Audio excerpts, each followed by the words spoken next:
আসসালামু আলাইকুম viewers, welcome back to my channel Taiba recipe and blog.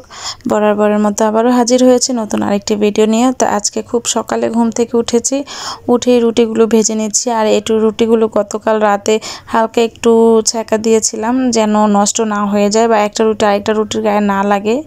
তো এইভাবে রুটি বানালে আসলে 3-4 দিন রেখে খাওয়া যায়। আমি আরেক সিস্টেমেও রাখি, একটু হালকা একটু রুটির মধ্যে ময়দা দিয়ে তারপরে একটা কাগজ উপরে দিয়ে এভাবে রাখতাম, 3-4 দিন খেতে পারতাম। যাই হোক, রুটি ভাজছি। আর তাওয়াতে রুটি ভাজিনি, আজকে চুলার মধ্যেই ভেজে ফেলছি। আগে আমি এভাবেই রুটি ভাজতাম। প্রথম 1-2টা রুটি একটু সমস্যা হয়, এরপরে সবগুলো রুটি এত সুন্দরভাবে ভালোভাবে ফুলে ওঠে বা রুটিগুলো ভাজা হয়ে যায়। তবে এই ধরনের চুলাতে এগুলো করা যায়, অন্যান্য চুলা করা যায় কিনা আমি জানি না। অনেক সকালে তো থালা বাসন এগুলো জমা করা হয়েছে। ওই মহিলা যে কাজ করে সে 8টা 9টা 10টার দিকে আসে, তখন এসে কাজগুলো করে দিয়ে যায়। আর এই তো বাইরের দৃশ্যটা এত ভালো লাগছে। অনেক সকাল, হালকা হালকা ঠান্ডা বাতাস বইছে। মেয়ে শুয়ে আছে, মেয়েকে আর একটু পর ঘুম থেকে উঠিয়ে তারপর ওকে রেডি করাবো, এরপর আমি রেডি হব। রুটিগুলো ভেজে এরপর এগুলো বাটিতে ভরে সব কিছু রেডি করে তারপরে গুছিয়ে রওনা হব। তো প্রথম 2টা রুটি একটু সমস্যা হয়, আগেই বলেছি। তো আমার প্রথম রুটিটা অনেকখানি পুড়ে গিয়েছে, এরপর বাকিগুলো সব ঠিক হয়ে যাবে। তো স্কুলে স্কুলে এসে আজকে দেখি যে না, হেড স্যার আমাদের আগে চলে এসেছে। আর এই তো বাচ্চাদের অ্যাসেম্বলি শেষ, এখন বাচ্চারা আস্তে আস্তে ক্লাসের ভিতরে ঢুকছে আর আমরাও দাঁড়িয়ে আছি পাশে। তো প্রতিদিন অ্যাসেম্বলি হয় আর এটা মার্চ মাস পর্যন্তই হবে, কারণ এরপরে প্রচুর পরিমাণে গরম পড়ে যাবে, তখন আর বাচ্চাদেরকে মাঠে রাখা সম্ভব হবে না।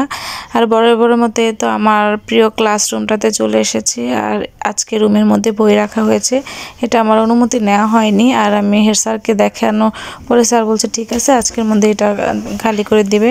আর এই যে ওকে দেখছেন, ও সব সময় এটা যতদিন ধরে আমি ক্লাস নিচ্ছি ও এই টেবিলের উপরে বসেই ক্লাস করে। ও নিচে নামলে ওর মার জন্য কাঁদে, যখনই কাঁদে তখন ওকে আমি এটার উপরে বসিয়ে দিই আর বলি যে তোমার আম্মু তোমার জন্য খাবার কিনতে গেছে, এটা বললে ও থেমে যায় আর এখানে বসেই ক্লাস করে। আর বরাবরের মতো ওদের সাথে আবারও প্রথম ক্লাসটা শুরু করি। একটু গান, কবিতা, সূরা, প্রথমে সূরা দিয়ে শুরু করি, কোরআন তেলাওয়াত করাই, তারপরে একটু কবিতা আবৃত্তি, গান করাই। তো আজকে সব বাচ্চাদের ইন্টারভিউ নিচ্ছে, আসলে কারা কারা লিখতে পারে আর কারা কারা লিখতে পারে না ওদের একটা লিস্ট নিব। লিস্ট নিয়ে যারা পারে না তাদেরকে হাতে ধরে শেখাতে হবে, আর যারা পারে তাদেরকে ভালোভাবে বর্ণগুলো শেখাতে হবে। তো ইন্টারভিউ নিচ্ছিলাম। আর এই বুড়িটা, ওর নাম হচ্ছে মুগ্ধ, আজরিন আহমেদ মুগ্ধ সব সময় মানে এখানেই বসে। তো মুগ্ধকেও দেখাচ্ছি, মুগ্ধ হাসে আর পড়ালে মাশাল্লাহ যখন পড়াবো খুব সুন্দর করে পড়ে। আর এক এক করে বাচ্চাদের ইন্টারভিউ নিচ্ছি, মোটামুটি মাশাল্লাহ 11 থেকে 12টা বাচ্চা লেখা পারে।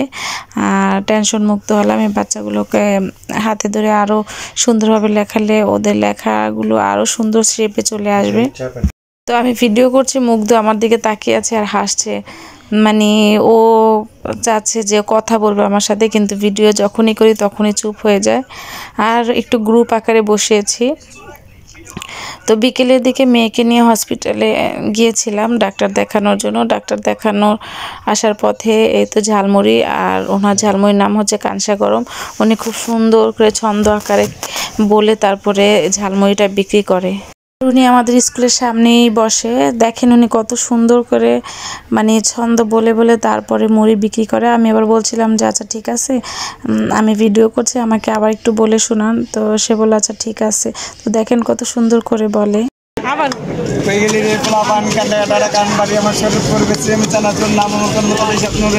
টাকা পয়সা না থাকলে শোনাচ্ছেন কানে তুল, হাতের টাচ মোবাইল, পায়ের উপর বন্দুক দেখাবেন, টাকা পয়সা না থাকলে 5জন ফ্রি পাবেন।